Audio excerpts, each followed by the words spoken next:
Hey, I thought I'd show you a reservoir project from a repeat customer. He wanted to have something for a tech station.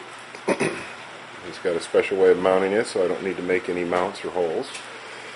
It's 3 inches tall, 2.5 by 15.5, and I'm using this lovely 1/2-inch material because once it's all glued up, I gotta run it through this here. Gonna make it all nicely beveled, all of it, every part of it, so it'll look like a big jewel. And I'm gonna polish all the edges, and it's a fair amount of work, but I think it'll be worth it. It's gonna look awesome. And then he's got his port layouts, which I confirmed with him. And so now I've got my little chart here, and each one of these will get 3 holes drilled and tapped G-quarter, each one of these 1/4-inch panels. So I got some holes ahead of me, got some tapping ahead of me.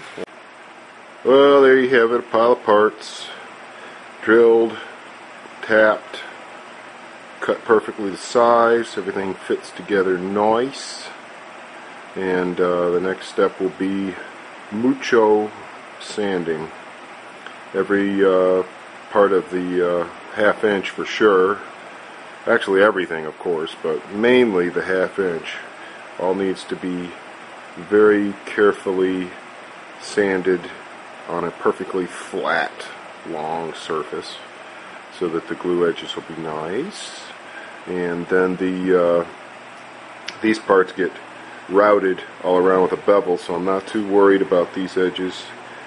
These are going to actually disappear underneath the router. This is a little piece of scrap acrylic.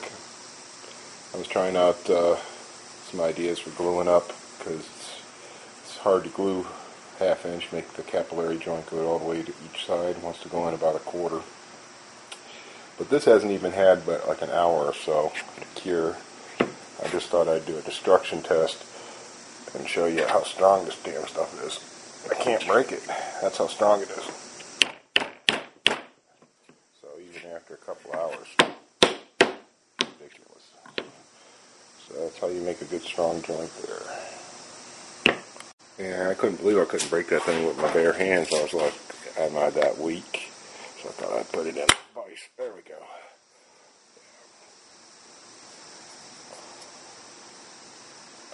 So you gotta give it time to cure. A little further with the dual reservoirs here I'm building for a repeat customer, and just wanted to show you this is pretty cool. I like 1/2-inch. It's neat stuff. It just looks awesome. So there'll be plenty of meat for me to chamfer all the edges. And the reason that I do them in stages like this is because I have to sand everything just a little bit to make it work, and I don't like to sand it until it's had 24 hours to cure because it can affect the glue joint a little bit. All that flexing back and forth is like racking all the joints. But yeah, they'll look a lot more awesome once they've been chamfered and polished. They'll look like something futuristic, I think. It's going to be awesome looking. But anyway, just wanted to show you a little more progress on that.